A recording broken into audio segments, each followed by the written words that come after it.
안녕하세요. 부자노트입니다. 오늘은 수많은 땅 부자를 만들 파격적인 정책 발표에 대해서 얘기해 볼까 하는데요. 특히 서울의 건물주를 꿈꾸시는 분들이나 서울에 내 토지 하나 갖고 싶다 하시는 분들은 꼭 보셔야 될 내용인데 좀 관심이 떨어지는 것 같아서 오늘 제가 정리해서 말씀드리도록 하겠습니다. 그럼 바로 시작하겠습니다. 일단 24년 3월 5일 날 이런 기사들이 나왔어요.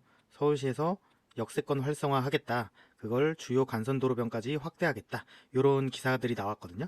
그리고 용적률을 1100%까지 완화해서 고밀 개발하겠다. 이런 기사들이 나왔어요. 그래서 오늘은 보도자료를 보면서 자세하게 어떤 내용인지 정리해 보겠습니다. 먼저 보도자료 첫 장의 요약을 보시면 포인트가 딱 3개라고 보면 될 것 같아요. 역세권을 활성화하겠다. 그런 역세권 활성화 혜택들을 주요 간선도로변까지 확대하겠다.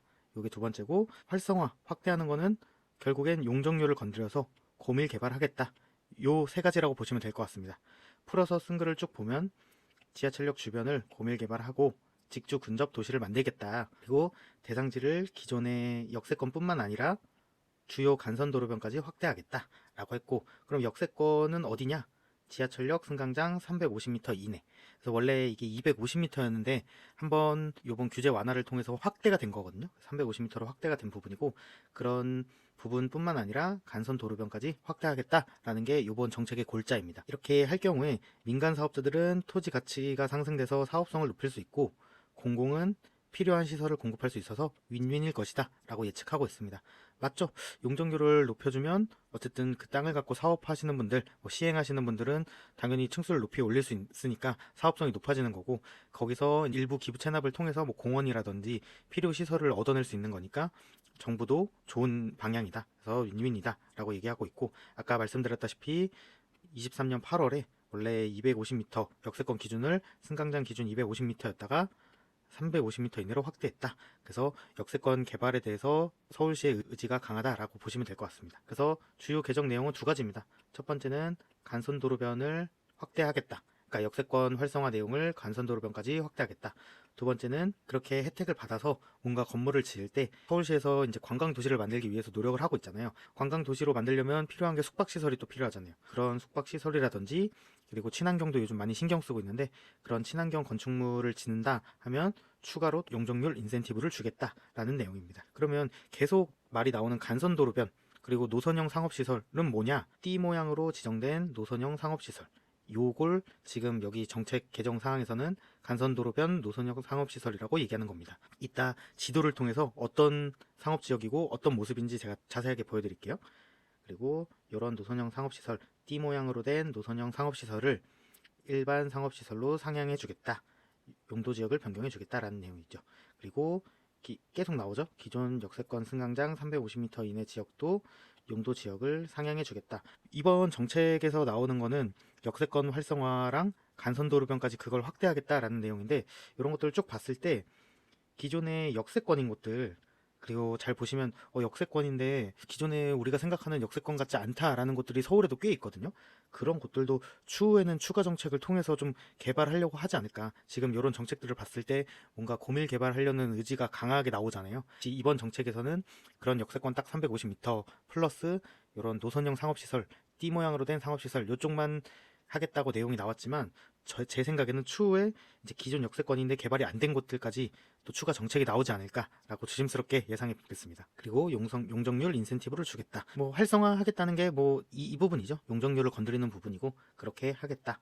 그리고 마무리로 3월 중에 설명회를 개최해서 이런 사업에 참여를 많이 독려하겠다라는 내용으로 이번 보도자료는 끝이 납니다. 그러면 이번 정책 보도자료에서 선정된 구역들을 보시면 이렇게 있습니다. 서울시에서 이렇게 있고, 딱 보이는 곳도 있고 되게 여기가 어디지 하는 곳들도 있거든요. 근데 뒤에 제가 자세히 어디인지 알려드리겠습니다. 일단 딱 보이는 곳들은 강남, 그리고 여의도 밑에니까 노량진부터 시작해서 당산 이쪽이고, 그 다음에 중구 이쪽은 좀 애매하실 수도 있는데 청량리 쪽도 있는 것 같고 용산 쪽도 있는 것 같습니다. 그래서 이런 곳들에 노선형으로 현재 상업시설이 지역된 곳들을 고밀 개발해 주겠다라는 내용이고, 그러면 노선형 상업시설이 무엇이고 어떻게 하려는 거냐, 그림 자료를 보고 자세히 알려드리면, 원래 상업시설이 이렇게 쭉 띠 모양으로 선정된 곳들이 있어요. 아까 표시된 곳들이 다 이렇게 지정이 되어 있는데, 이런 것들이 이렇게 띠 모양으로 지정되어 있으면 안 좋은 게 기존에 이렇게 건물이 놓여 있잖아요. 여기 그림처럼 건물이 이 띠 부분하고 뒤에 주거지역까지 이렇게 뻗쳐져 있는데, 이 부분을 통합적으로 상업시설로 바꿔서 큰 건물, 고밀 개발할 수 있게끔 하고 일부 공간을 뭐 녹지라든지 필요시설로 기부 체납받겠다라는 게 골자입니다. 그리고 계속 말씀드리지만 역세권도 개발하려는 의지가 강하다. 그래서 역세권 개발하면서 역세권이랑 붙어있는 이런 노선형 상업시설, 똑같이 띠 모양 상업시설을 개발하겠다. 예시가 이렇게 있습니다. 이렇게 띠 모양이 있을 때 이거를 전체를 통으로 개발할 수 있게 상업시설로 바꿔준다던가, 아니면 이 중에서 일부를 묶어서 개발할 수 있게 하거나, 이렇게 따로 뒤에 부분만 이렇게 하는 거는 권하지 않는다, 이런 내용입니다. 그리고 그런 간선도로 변 용도 지역을 이런 식으로 바꿔주겠다는 내용입니다. 서울시는 75개로 이제 지역을 나누고 있어요. 어떻게 보면 핵심 지역인데, 그것도 도심, 광역중심, 지역중심, 지구중심, 비중심지 이렇게 5개로 나누고 있거든요.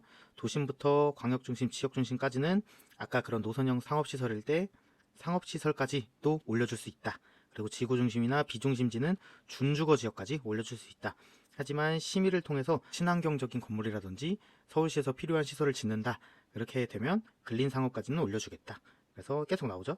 띠 노선형이 있을 때 이렇게 통합으로 상업시설로 올려주겠다. 그리고 역세권도 도심, 광역중심, 지역중심, 지구중심 이렇게 5개에서 지역중심까지는 일반 상업시설, 그리고 지구중심은 근린, 그 다음에 비중심지는 준주거까지 올려주겠다. 또 심의를 거쳐서 괜찮은 시설을 짓겠다라고 하면 더 올려주겠다라는 내용입니다. 본격적으로 아까 지도에 나온 것들을 한 번씩 알려드릴 건데, 그래서 오늘 이번 정책을 통해서 우리가 볼 점은 일단 역세권은 지속적으로 좋아지겠다. 그거 포인트 하나 잡으시면 될 것 같고, 그리고 제가 이제부터 쭉 얘기할 노선형 상업시설, 요번에 선정된 곳들, 띠 모양으로 형성된 노선형 상업시설 꼭 볼 필요가 있다. 그리고 어떻게 보면 역세권이나 노선형 상업시설은 그래도 조금이라도 상업시설이 있는 지역이고 대로변이잖아요. 그러니까 어쨌든 저희가 접근하기에 금액이 좀 많이 들어갈 수도 있거든요. 근데 제가 뭐 땅부자가 될 거면 꼭 봐야 된다, 서울시에 토지라도 갖고 수익을 내려면 꼭 관심을 가져야 된다고 생각했던 이유가, 이게 다시 뒤를 한번 보시면 이 뒷부분까지 묶어서 상업시설을 올려준다는 얘기잖아요. 대로변은 이미 좋고 비싼 거 아니까 저희는 이런 뒷부분에 있는 토지, 아니면 여기가 복합적으로 개발되면 요 뒤에 부분도 수혜를 받을 수 있거든요.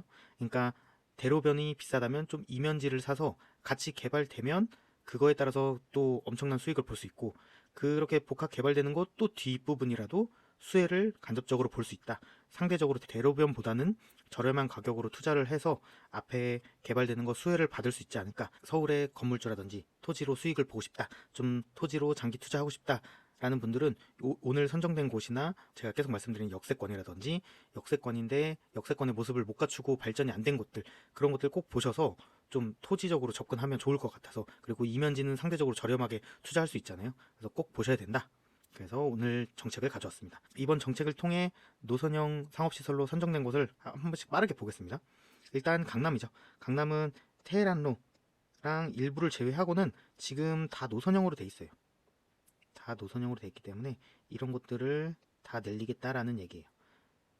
그리고 또 파급력이 클 것이라고 생각하는 게, 여기 조그맣게 표시된 여기가 삼성역이거든요. 삼성역 GBC 밑쪽으로 노선형이 이렇게 쭉 있어요. 이쪽 부분은 아마 통으로 바뀔 거예요. 그러면 요 이면지에 뭐 이쪽 자체가 땅값이 비싸긴 하지만 대로변보다는 조금 저렴하게 사셨을 거 아니에요. 그런 분들은 통 개발됐을 때 대로변 같은 수익률을 볼 수 있게 되었다. 그래서 요 부분들은 가지고 계신 분들은 축하드리고, 그리고 똑같이 이런 쭉 강남의 노선형들은 이렇게 안쪽까지 상업시설이 넓게 개발이 될 수 있는 길이 열렸다라는 내용입니다. 그래서 저희는 이런 곳들, 이렇게 이면지 이런 것들을 투자한다던가, 아니면 예전에 오세훈 시장이 취임하고 나왔던 게 뭐 비욘드 조닝 이런 정책이 나왔었잖아요. 그러면 이런 것들이 되면 이쪽은 상업시설이나 일자리가 들어가고, 그러면 이 뒷부분도 충분히 수혜를 볼 수 있거든요. 역세권도 도보로 가능하고 상업시설, 근린시설 다 개발된 곳들을 이용할 수 있기 때문에 이런 이면지도 좋아질 것 같다. 그래서 이런 이면지도 조금 대로변보다는 저렴하게 접근하면 수익을 볼 수 있다. 그래서 이번 정책이 생각보단 중요하다라고 보시면 될 것 같습니다. 그리고 추가적으로 제가 아까 역세권인데 역세권답지 않은 곳들이라고 얘기했었잖아요. 근데 강남에서는 뭐 그래도 거의 다 개발이 되긴 했지만 이렇게 노선형 상업시설도 없는 라인이 있어요. 이런 7호선 라인들. 이런 것들은 이번 정책은 아니지만 추후에 뭔가 지정될 수 있다. 그래서 이런 부분까지 유추해 볼 수 있는 이번 정책입니다. 그리고 빠르게 넘어가면 양재역 윗부분에도 노선형 상업시설이 조금 있습니다. 그래서 이 부분도 선정이 되었고 사당역에서 이수역 사이 쭉 보시면 이런 노선형 상업시설이 있습니다. 이쪽 부분이 선정됐고 구로 디지털 단지역에서 쭉 올라가는 부분에도 노선형 상업시설들이 있습니다. 그리고 이쪽 부분에는 향후에 신안산선 역사가 추가되는 곳이거든요. 그래서 쭉 맞춰서 이번 정책 수에 받아서 개발될 수 있다. 그리고 영등포도 신세계백화점 뒤쪽부터 시작해서 예전에 이제 유해시설들이 있던 곳이긴 한데 이쪽이 선정되었습니다. 물레동까지. 그리고 이쪽은 상당히 긴 부분인데 여의도 밑에 당산역부터 시작해서 쭉 영등포 뉴타운 있는 곳들, 그리고 신길역, 노량진 뉴타운 전면, 그리고 노들역까지 이렇게 긴 부분이 선정됐다. 그리고 은평구 쪽은 좀 규모가 작아요. 응암역 위쪽에 일부분, 그리고 불광역에 상업시설이 이미 있는데 요 위아래로 조금씩 있거든요. 이 부분 개발될 수 있다. 그리고 서대문구 쪽에 경희궁 자이가 있는 곳이죠.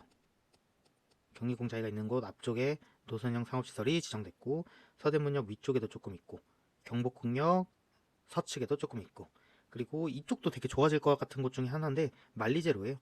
만리제로가 길게 있습니다. 만리제로가 어디냐면 공덕역에서 서울역 가는 지금 약간 경사 있는 도로가 있거든요. 향후에는 신안산선 2단계 사업이 이쪽에 여기 하나 들어가고, 지금 이쪽이라든지 서계 청파 쪽이 이제 재개발 구역들이 많이 지정됐거든요. 그래서 이런 노선형 상업시설 개발까지 들어가면 이쪽도 좀 주의 깊게 볼 지역이다 라고 보시면 될 것 같습니다. 그리고 서울역에서 쭉 용산으로 가는 한강대로변 남영역 쪽에도 노선형 상업시설이 있고, 그리고 쭉 원효로, 네이버 지도에 원효로라고 치면 쭉 나옵니다. 원효로도 개발된다. 그리고 서계청파 개발하면서 이쪽도 많이 바뀔 것 같거든요. 그래서 이쪽도 한번 보시면 좋을 것 같다. 그리고 효창공원역에서 삼각지역으로 넘어가는 이쪽도 선정이 됐다. 그리고 용산 이쪽은 토지 가격이 너무 높아서 좀 접근하기 이제 힘든 곳인데 그래도 이 위쪽이랑 아래쪽 노선형 상업시설이 지정됐다. 그리고 요거는 그림이 좀 작긴 한데 따로 한번 퇴계로라고 검색해 보시면 되거든요. 중구의 퇴계로 라인 위쪽은 이미 상업시설이 두텁게 돼 있잖아요. 그래서 윗부분이 아니라 이 퇴계로 남측부 노선형 상업시설이 다 지정됐다. 그리고 이쪽 끝부분에 신설동역으로 가는 북남측 도로변 지정됐고, 이 청계로 라인도 지정이 됐다. 그리고 시청역 보시면 아래쪽은 뭐 소공동, 북창동 이렇게 해서 상업시설이 넓게 돼 있는데 이 윗부분은 아직 노선형 상업시설로 돼 있어서 맞춰서 하겠다. 그리고 안국역 일대도 조금 있다. 그리고 해화부터 시작해서 성신여대 4호선 라인 쭉 따라서 노선형 상업시설이 길게 있거든요. 이쪽도 선정이 됐고, 마지막으로 요 동대문 쪽부터 신설동역, 제기동역 해서 청량리역에서 청량리역 위쪽으로도 길게 있어요.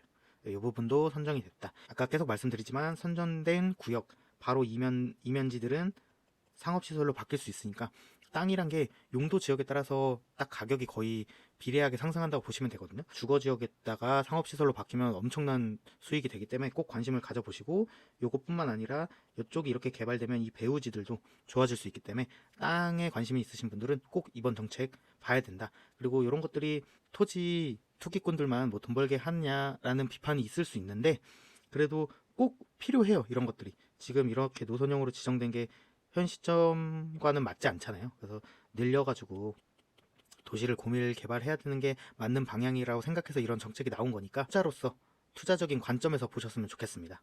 이것으로 이번 정책 마치겠습니다. 다음에도 좋은 영상으로 돌아오겠습니다. 감사합니다.